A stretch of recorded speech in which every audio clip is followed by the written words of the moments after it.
Operation Epic Fury.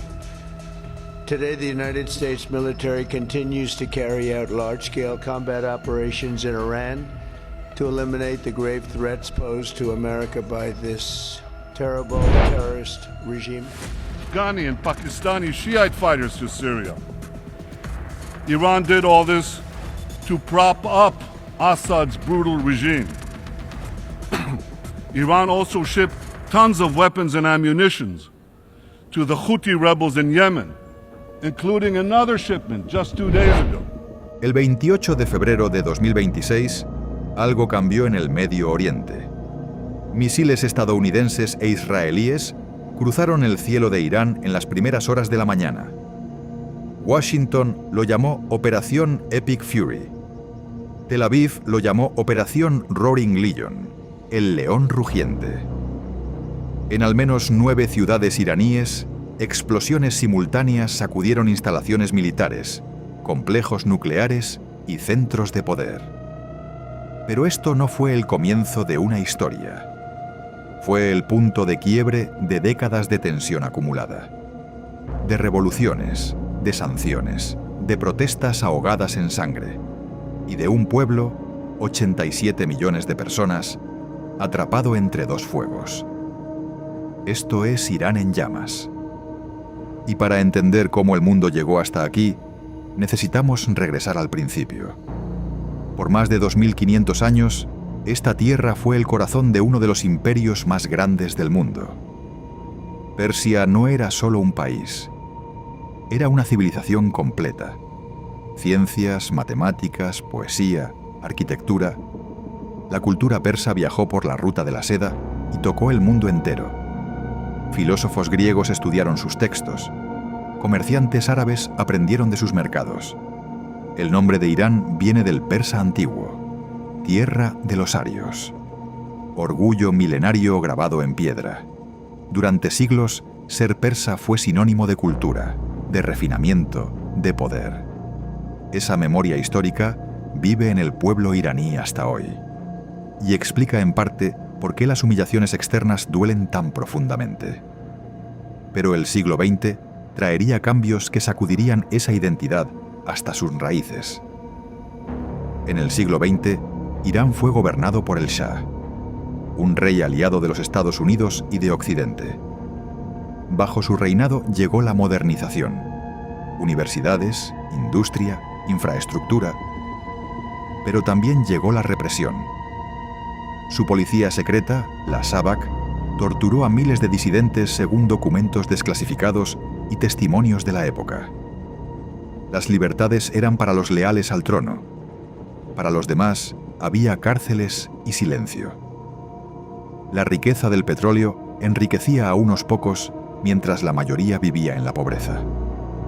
La ira se acumuló durante décadas y en 1979 estalló.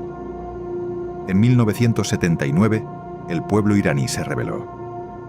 La revolución islámica derrocó al Shah y puso en el poder a un clérigo, el ayatolá Ruhollah Khomeini. La revolución prometía justicia, prometía dignidad nacional, prometía liberación del imperialismo occidental, pero también prometía algo más: gobernar bajo las leyes del Islam. Nació así la República Islámica de Irán, un sistema sin precedentes donde la religión y el Estado se fusionan en uno solo, donde los clérigos tienen la última palabra sobre leyes, elecciones y política exterior. Y en el centro de ese sistema, dos enemigos declarados: Estados Unidos, al que llamaron el Gran Satán, y el Estado de Israel. Esta postura no era solo retórica, era la base de toda la política exterior iraní durante décadas. Para proteger la revolución, el régimen creó su guardia más fiel, el cuerpo de la Guardia Revolucionaria Islámica, el Imni Umr GC. No es solo un ejército. Analistas y expertos independientes lo describen como un Estado dentro del Estado. Controla industrias, empresas, puertos, medios de comunicación. Y opera activamente fuera de las fronteras iraníes, con presencia en al menos 5 países. A través de grupos aliados, Hezbollah en Líbano, Hamás en Gaza, los Houthis en Yemen, milicias en Irak y Siria, Irán construyó lo que el propio régimen llama el eje de resistencia. Una red de fuerzas distribuidas por toda la región, entrenadas y financiadas desde Teherán, capaces de actuar donde los ejércitos iraníes no pueden hacerlo abiertamente. Para Occidente e Israel, esta red representaba una amenaza permanente y en expansión. Y luego estaba el programa nuclear. Irán siempre sostuvo que era para fines pacíficos: energía, medicina, investigación. Occidente y la Agencia Internacional de Energía Atómica nunca quedaron convencidos. En 2015, un acuerdo histórico, el JCPOA, frenó temporalmente el programa a cambio de levantar sanciones. Fue considerado un triunfo de la diplomacia internacional. Pero en 2018, el presidente Trump retiró a Estados Unidos del acuerdo, calificándolo de insuficiente. Irán respondió enriqueciendo uranio al 60%, cerca del nivel necesario para armamento, restringiendo las inspecciones internacionales y construyendo nuevas instalaciones subterráneas, según reportes del OIEA publicados entre 2022 y 2025. El programa nuclear iraní se acercaba a un punto de no retorno. Al menos eso era lo que sostenían Washington y Tel Aviv. Y esa convicción fue la que, finalmente, llevó a la guerra.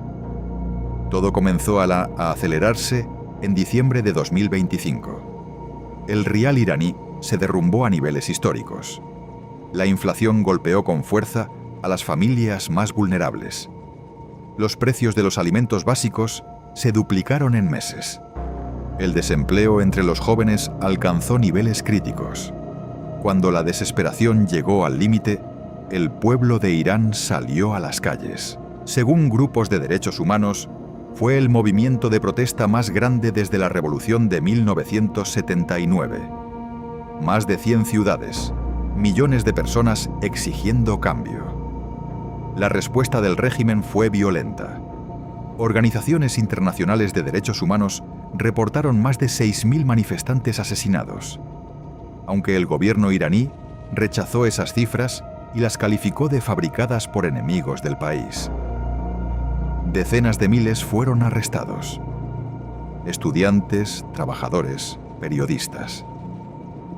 Irán también impuso lo que activistas digitales describieron como el corte de Internet más prolongado de su historia, aislando al país de la cobertura internacional durante semanas. El mundo observó, y las presiones diplomáticas comenzaron a escalar. El 13 de enero de 2026, el presidente Donald Trump publicó un mensaje dirigido a los manifestantes iraníes. Según medios estadounidenses, dijo: «Sigan protestando. La ayuda está en camino». En las semanas siguientes, Estados Unidos desplegó en el Golfo Pérsico lo que analistas militares describieron como su mayor presencia naval en la región desde la invasión de Irak en 2003. Dos grupos de portaaviones encabezados por el USS Abraham Lincoln y el USS Gerald R. Ford, cazas F-35 y F-22, submarinos, 14 aviones cisterna desplegados en Israel, miles de efectivos. La señal era inequívoca, pero la diplomacia aún no había terminado. Negociaciones indirectas en Omán y Ginebra buscaban un acuerdo nuclear de último minuto. El 27 de febrero, el canciller de Omán, Badr al-Busaidi, declaró públicamente que se había alcanzado un avance. Irán habría aceptado no acumular uranio enriquecido y permitir verificación internacional plena. La paz estaba al alcance, declaró. Esas palabras se pronunciaron menos de 24 horas antes de que comenzaran los ataques. El 28 de febrero de 2026, a las primeras horas de la madrugada, comenzaron los ataques. Según declaraciones oficiales de Washington y Tel Aviv, Estados Unidos e Israel lanzaron una operación coordinada contra al menos 9 ciudades iraníes: Teherán, Isfahán, Natanz, Fordow, Shiraz, Tabriz, Abaz, Arak y Bandar Abbas. Los objetivos declarados: instalaciones nucleares, bases del IRGC, sistemas de defensa antiaérea y, según fuentes de inteligencia citadas por medios estadounidenses, el propio liderazgo del régimen. En las horas siguientes, medios iraníes y occidentales comenzaron a reportar bajas de alto perfil. El 1 de marzo, los medios estatales iraníes confirmaron la muerte del líder supremo Ali Jamenei. Jamenei, de 85 años, llevaba 35 años al frente del régimen. Era la figura más poderosa de Irán, por encima de presidentes, parlamentos y generales. El gobierno declaró 40 días de duelo nacional y 7 días de feriado. Según una fuente de inteligencia citada por CBS News, sin confirmación independiente inmediata, al menos 40 funcionarios iraníes habrían muerto en los ataques. Esa cifra no ha sido verificada de forma independiente al momento de publicar este documental. El presidente Trump confirmó la operación en una declaración pública. Según sus palabras, hemos iniciado operaciones de combate mayores en Irán para defender al pueblo americano. Y dirigiéndose a la población iraní, agregó: cuando terminemos, tomen su gobierno. Será suyo para tomarlo. Benjamin Netanyahu describió la operación israelí como Roaring Lion, el león rugiente, y declaró que Israel había actuado para eliminar lo que llamó una amenaza existencial. La respuesta iraní llegó en horas. Misiles y drones fueron lanzados contra múltiples objetivos en la región, según reportes de medios internacionales y declaraciones de gobiernos afectados. Bases militares estadounidenses en Qatar, Kuwait, Bahrein e Irak. Zonas residenciales en Israel, incluyendo Beit Shemesh, cerca de Jerusalén, donde medios israelíes reportaron 9 civiles muertos tras el impacto en un refugio antibombas. Y áreas urbanas en los Emiratos Árabes, incluyendo zonas cercanas a Dubái. Los sistemas de defensa interceptaron parte de los proyectiles, pero no todos llegaron a ser neutralizados. En Abu Dhabi, autoridades locales confirmaron daños en instalaciones portuarias y la muerte de al menos un civil por escombros de misiles interceptados. En Dubái, una ciudad que muchos consideraban símbolo de estabilidad regional, residentes y turistas vivieron escenas de pánico que pocos habrían imaginado posibles.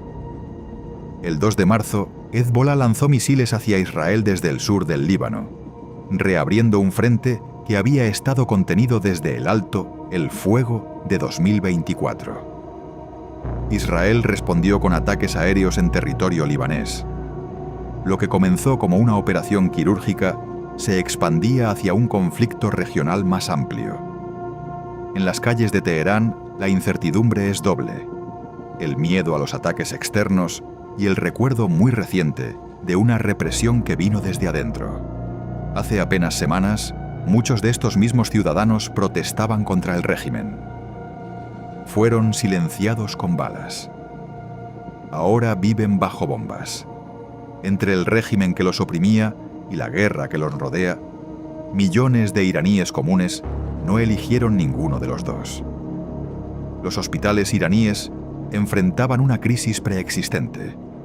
Años de sanciones económicas habían reducido el acceso a medicamentos e insumos médicos, según reportes de organizaciones humanitarias internacionales. El conflicto armado agravó esa situación de forma inmediata y dramática. Y luego está la diáspora. Millones de iraníes viven fuera de su país, en Europa, en América, en Asia. Muchos salieron huyendo del régimen. Muchos tienen familia que no pudo irse. Esta guerra los divide profundamente. Algunos ven en el colapso del régimen una oportunidad histórica para la libertad que esperaron décadas. Otros señalan que la historia rara vez es tan simple y que entre una dictadura caída y una democracia estable suele haber un camino largo y doloroso. Ambas posiciones son comprensibles. Ambas merecen ser escuchadas. Lo que nadie puede ignorar es que las guerras las sufren sobre todo quienes no las deciden. Los civiles de Teherán, los trabajadores de Dubái, los soldados jóvenes en ambos lados, las familias que esperan noticias sin saber si sus hijos siguen vivos. El Golfo Pérsico concentra una parte crítica del suministro energético mundial.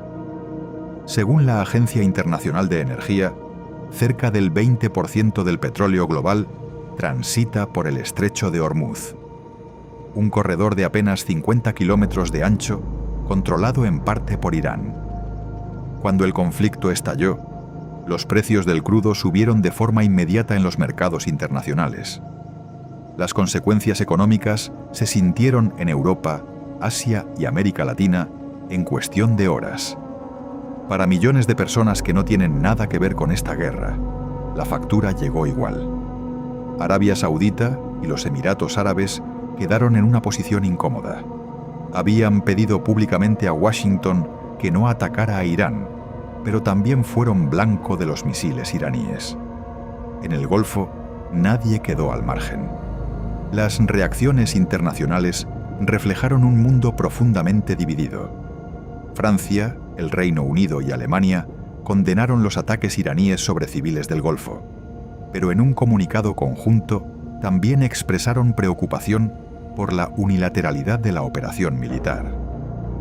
China y Rusia se opusieron frontalmente a los ataques de Estados Unidos e Israel. El secretario general de la ONU, Antonio Guterres, declaró que el conflicto socava la paz y la seguridad internacionales. India evacuó a sus ciudadanos e hizo un llamado a la desescalada. Indonesia ofreció mediación, aunque analistas la describieron como un gesto tardío ante la velocidad de los eventos. Este conflicto no comenzó el 28 de febrero de 2026. Fue la acumulación de décadas de decisiones, errores y escaladas. En 1979, una revolución creó un gobierno que construyó su identidad política sobre el enfrentamiento con Occidente. En 2003, la invasión de Irak destruyó el equilibrio regional y abrió espacio para la expansión de la influencia iraní. En 2015, un acuerdo nuclear apostó por la diplomacia. En 2018, ese acuerdo fue abandonado. En 2023, el ataque de Hamás a Israel desencadenó una cadena de conflictos que fue escalando durante 2 años. Y en enero de 2026, la represión masiva de manifestantes iraníes cruzó un umbral que Washington ya no ignoró. Cada uno de esos momentos fue una oportunidad. Y cada uno fue también un fracaso colectivo.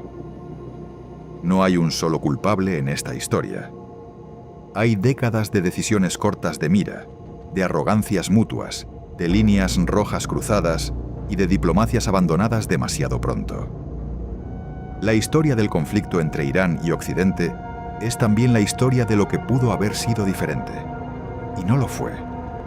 Pero hay una pregunta que los historiadores llevan décadas estudiando y que este conflicto vuelve a poner sobre la mesa. ¿Puede un ataque militar externo producir un cambio político genuino y duradero? Los casos de Libia, Irak y Afganistán sugieren que la respuesta rara vez es simple, que entre derribar un régimen y construir algo estable, suele haber un abismo que ningún misil puede cruzar, que las poblaciones, incluso cuando odian a sus líderes, a menudo se cierran frente al agresor externo. Eso no significa que no haya razones para actuar. Significa que las consecuencias raramente terminan donde se planea, y que el costo siempre lo pagan, en primer lugar, los que menos poder tienen, los que no tienen búnker, los que no pueden tomar un avión y salir, los que simplemente esperan que todo termine y rezan para que sus hijos lleguen a ver el día siguiente. Esa realidad no justifica ni condena ninguna decisión política, pero tampoco puede ser ignorada por ningún análisis serio. Irán tiene 4000 años de historia. Ha sobrevivido imperios, invasiones, dictaduras y revoluciones. Lo que está en disputa hoy no es solo un régimen, ni un programa nuclear, ni una operación militar con nombre en código. Es el futuro de 87 millones de personas que no eligieron este conflicto, pero que vivirán, o no, con sus consecuencias. ¿Qué vendrá después? Al momento de publicar este documental, nadie lo sabe con certeza. Lo que sí sabemos es que cuando el humo se disipe, habrá una tierra. Y sobre esa tierra habrá un pueblo. Un pueblo que lleva generaciones buscando lo mismo. Una vida normal, en paz, con dignidad. Si logran encontrarla, será una de las historias más importantes de este siglo. Porque Irán no es solo un conflicto geopolítico. Es un espejo en el que el mundo puede ver sus propias contradicciones. La tensión entre seguridad y libertad, entre intereses nacionales y derechos humanos, entre la urgencia de actuar y la sabiduría de esperar. Lo que pase en Irán en los próximos meses y años no es solo el destino de un país. Es una prueba de qué tipo de mundo estamos construyendo entre todos.